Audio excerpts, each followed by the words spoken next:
Hey guys, welcome back to ASURE. It's September, which here in the UK means that for thousands of students across the country, they'll be headed to university for the first time in their lives. Now, it is an exciting process. I remember it all too well, but it can also be really anxious and nerve-wracking. So in today's video, I want to talk to you about how exactly I would approach university, walking you through what to do or what I would do on a week-by-week basis. Now, as a reminder, I graduated with a first class honours in BSc Economics from the London School of Economics, so I've been through this process. So hopefully you'll be able to learn a thing or two from the points that I give you in this video. So without further ado, let's get straight into it. Alright, first things first, let's not even talk about university. Let's talk about the time just before you start university. And I'm not even kidding you, my recommendation, if you're going to a place like LSE, is to get your applications done. I'm being dead serious here. The most difficult thing about LSE or university more generally, is balancing everything that's going on in your life, both academically and extracurricularly. That means that it's important for you to be as prepared as possible before you even head to university. So that means things like making sure that you've got all the stuff for your room, for your kitchen, knowing what to expect during Freshers Week, but also watching videos like this. And if you're someone who's particularly career focused, as most people are at a place like LSE, it's pretty likely that you're going to be interested in a job in something like finance or consulting.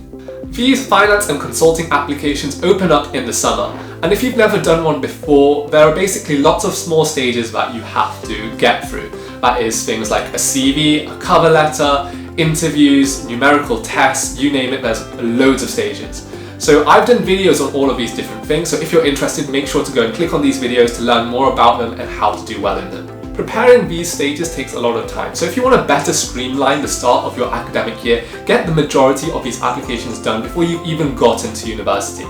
And by that, I mean, as much as possible, make sure that you've done the initial parts of the application. So that is the CV, the initial test, and the initial online video interview. Just leaving a couple more firms to do once you've got to university, and for the most part, you'll just be waiting on doing the phone interviews and the assessment centres. If you do this, you'll actually give yourself a better chance of being invited to interview. The majority of firms actually hire on a rolling basis, meaning that, they look at the first applications first, and if they find candidates from that batch, they will start filling up positions there and then.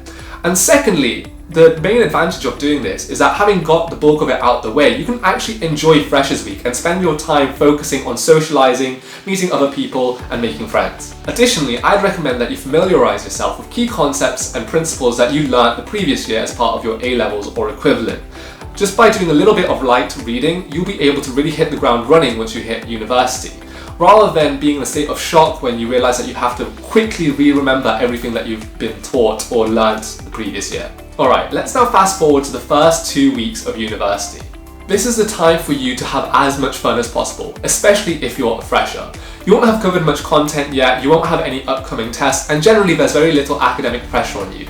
Now is the time for you to socialise and make friends. If you're a fresher, this is the time when people are the most sociable, welcoming and friendly, because there are no well-established friendship groups yet and everyone's looking to make new friends. And therefore take advantage of that and speak to just about everyone and anyone. By the way, when I say have fun, I don't necessarily mean, go out to party or go out clubbing. If that's not you, then that's entirely okay. In fact, I'd recommend that you do the activities that you find most enjoyable, because that's where you're most likely to find the people who you think you'll be friends with or really connect with.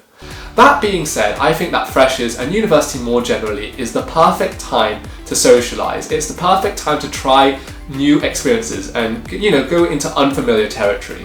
So don't write something off without ever having tried it. Just try something new, because you never know if you might like it or not. The same thing goes for societies and extracurriculars. Try out a new hobby or a new sport and see if you like it or not. If you don't, there's nothing to lose, so you might as well anyway. Now, a small note on societies, and in particular career societies. At a lot of universities, and especially at LSE, I found that I was being bombarded as a fresher with invites to join a bunch of different career societies, things like private equity or hedge funds or venture capital, all these things that I just did not know what they were. What? Bro, what are you talking about, man? Do not panic. Most people are in the same boat as you. They will not know what any of these terms mean. These societies are there for you to gradually join over time as you get more and more interested in finance, if you get interested in finance. Don't feel pressured to go and join these things straight off the bat as an 18-year-old. My personal recommendation would be to just join a few of the larger career societies around campus. And that's because it's a great way for you to demystify some of these terms. These larger societies tend to put on larger, bigger events, and also it's a great networking opportunity for you to meet new people. There's no need for you to join 17 different niche societies at this stage as a fresher. Now, of course, during this time, you still technically do have classes and lectures to attend. My recommendation is to just stay afloat at this time. As long as you're keeping up with the material and doing the homework, you're absolutely fine. You don't need to worry about anything. It's not like A-levels where you might be tempted to read ahead or anything like that. Just try keep up with the pace of university, and that's all that matters. Alright, now let's go to week 3 to week 8 of your first term of university. So work has probably ramped up a fair bit, and because of that you'll need to spend more time on your studies accordingly. Since topics often build on from one another, I'd recommend that you just quickly go through the prior week's content so that you're confident heading into each new lecture in class. Now at A-level or below, I always recommend to students to get a week or two ahead of the content just so that you can use the actual lesson taught in school as a bit of a revision. And that's because at A-level or below, it's really easy to pick up concepts.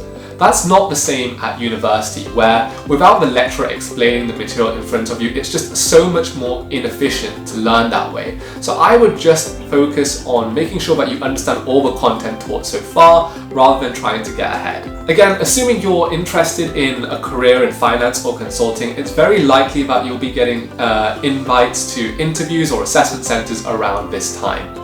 So it's important for you to start balancing your time around this period of term, and what you might need to do is sacrifice a bit of your other things going on in order to make time to prepare for your ACs and interviews. I've got an entire video on how to best prepare for them. Again, make sure to check it out if you want some advice on that particular topic. Now guys, as a quick aside, if you're enjoying the video so far, make sure to like the video, subscribe to the channel, and share the channel with your friends if you think they might benefit from the videos that I produce. Now, if you're a person who's particularly interested in their personal development and growth, one thing that I'd really recommend that you do is to try get some sort of work experience or job working in the field that you're potentially interested in. For example, in my first and second year at LSE, I worked at a small fintech startup in London, and through that I was able to learn so much from the founders that I was able to later leverage in my job applications and also in starting my own business.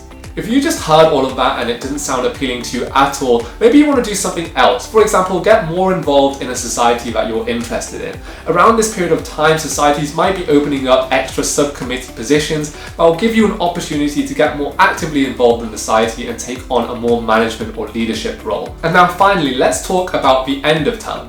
Now here, how I recommend you spend your time is dependent on how you're feeling about the term and how it's gone so far, in particular academically. And that's because, at least at LSE, but for most universities, it's very likely that you'll have exams once you return back from your holidays. And so if you're feeling confident about the content taught so far, then I'd really encourage you to just make the most and enjoy the last few weeks of term. Believe me, LSE and London more generally around Christmas time is super fun, so really make the most of it. That being said, if you're feeling a little bit less confident or a bit more worried about your exams or how your performance in exams might be, now might be the time to start focusing or getting into more of that revision mode and starting to cover some of the topics that you've covered earlier in the term. Alright, so that pretty much covered my recommendation on how to spend your first term at university. And if you're wondering about what I do in my second term, it's pretty much the same basic structure. You can afford to enjoy the first few weeks of the term, then towards the middle of term you want to start gearing up to more towards academics and your studies, and then towards the end of term you might want to enjoy it but also be aware that you have exams coming up.